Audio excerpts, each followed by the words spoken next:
तो अब जेनित्सु और काइगाकू नीचे गिर रहे थे। काइगाकू ये मानने को तैयार ही नहीं था कि थंडर ब्रीडिंग का तो सिर्फ 6 फॉर्म है और जेनित्सु उनमें से सिर्फ फर्स्ट फॉर्म को ही यूज कर सकता था, लेकिन उसने अपना खुद का एक 7th फॉर्म बना दिया। काइगाकू ये मानने को तैयार ही नहीं था कि वो जेनित्सु जैसे एक कमजोर डीमन स्लेयर से हार गया, लेकिन वो फिर खुद को तसल्ली देके कहता है कि वो इस लड़ाई में नहीं हारा क्योंकि जेनित्सु भी उसके साथ नीचे गिर रहा था। अगर जेनित्सु इतनी तेजी से फ्लोर के साथ टकराए तो उसकी मौत तो तय है। तभी काइगाकू के पास अचानक से यूचिरो आ जाता है और काइगाकू से कहता है कि जो लोग दूसरों की मदद करते हैं तो एक दिन उनकी भी मदद होती है, लेकिन काइगाकू ने किसी की भी मदद नहीं की थी, जिसके कारण उसे अकेले ही मरना होगा। और फिर वो जेनित्सु को बचा के ऊपर की तरफ ले जाता है। अब जेनित्सु घायल हालत में अपने सपने में एक जगह को देखता है जहाँ पर दो साइड में जेनित्सु और उसके दादाजी खड़े थे। फिर जेनित्सु रोते हुए दादाजी से बोलता है कि उसे बहुत अफसोस है क्योंकि वो काइगाकू को सही रास्ता नहीं दिखा पाया, और दादाजी ने जेनित्सु को बहुत सारे लेटर्स भी लिखे थे और जेनित्सु ने इन लेटर्स का रिप्लाई नहीं दिया क्योंकि वो हाशिरा बनने के बाद इन लेटर्स का रिप्लाई देना चाहता था। और फिर वो खुद को कोसने लगता है कि अगर वो दादाजी के आसपास होता तो शायद काइगाकू कभी डीमन नहीं बनता। और फिर वो दादाजी से माफी मांगता है क्योंकि उसने दादाजी के पैसे भी नहीं लौटाए थे। और फिर वो कहता है कि क्या दादाजी जेनित्सु से नफरत करता है क्योंकि वो जेनित्सु के बातों का एक भी रिप्लाई नहीं दे रहा। और वो दादाजी के पास जाने की कोशिश करता है, लेकिन वहाँ के फ्लावर्स जेनित्सु के पैरों को जकड़ लेते हैं। और तभी जेनित्सु के दादाजी जिगोरो बोलते हैं कि जेनित्सु उनका शान और उनका खुशी है। और ये सुनकर जेनित्सु रो पड़ता है। और फिर सीन प्रेजेंट में शिफ्ट होता है जहाँ पर योशिरो जेनित्सु की मरहम पट्टी कर रहा था और वहाँ पर कुछ डीमन स्लेयर के साथ मुराता भी था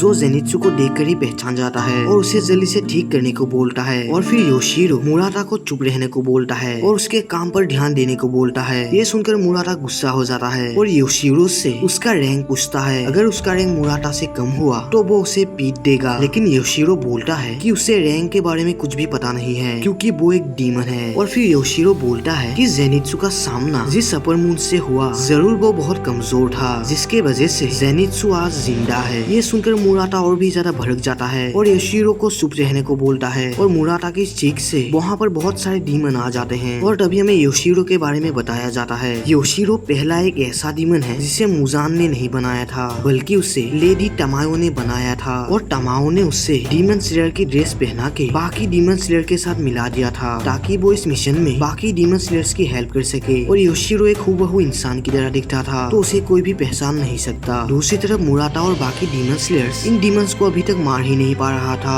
और तभी योशिरो अपने ब्लड डीमन आर्ट का यूज करके एक कासुगाई क्रो की हेल्प से ये पता लगा लेता है कि टांजिरो और ग्यो के पास एक अपर मून डीमन आ रहा है। दूसरी तरफ टांजिरो और ग्यो मुजान को अभी तक ढूंढ ही रहे थे। फिर टांजिरो बोलता है कि क्या वो दोनों किसी अपर मून की तरफ भाग रहे हैं। और फिर टांजिरो शिनोबु को कसम देके बोलता है कि वो सभी जरूर जीतेंगे। और तभी वहाँ पर कोई ऊपर के कमरे को तोड़ते हुए टांजिरो और ग्यो की तरफ बढ़ रहा था, जिसकी वजह से वहाँ पर भूकंप आने लगती है और वो तेजी से इन दोनों की तरफ आ रहा था। और तभी टांजिरो को एक स्मेल आती है जिससे वो समझ जाता है कि कौन इन दोनों के पास आ रहा है। और तभी ऊपर का छत फटने लगता है और ग्यो टांजिरो को वहाँ से हटने को बोलता है। और तभी वहाँ पर कोई एंटर करता है और ये अपर मून ट्री आकाजा होता है, जो टांजिरो से कहता है कि उन दोनों को मिले हुए बहुत दिन हो गए। और आकाजा ये देखकर हैरान था कि टांजिरो जैसा कमजोर डीमन स्लेयर अभी तक जिंदा है। और फिर वो टांजिरो का नाम लेता है और उसके ऊपर अटैक कर देता है। और टांजिरो भी आकाजा का नाम जोर से चिल्लाता है और काउंटर अटैक के लिए रेडी होता है। और नेक्स्ट सीन में हम एक ककून जैसे एक चीज को देखते हैं और वहाँ पर लेडी टमायो भी थी। और टमायो को ये ककून धीरे धीरे एब्जॉर्ब कर रहा था और टमायो के पास बचने का कोई भी चारा नहीं था, तो वो मदद की पुकार लगाने लगती है। असलियत में इस ककून के अंदर मुजान घुसा हुआ था।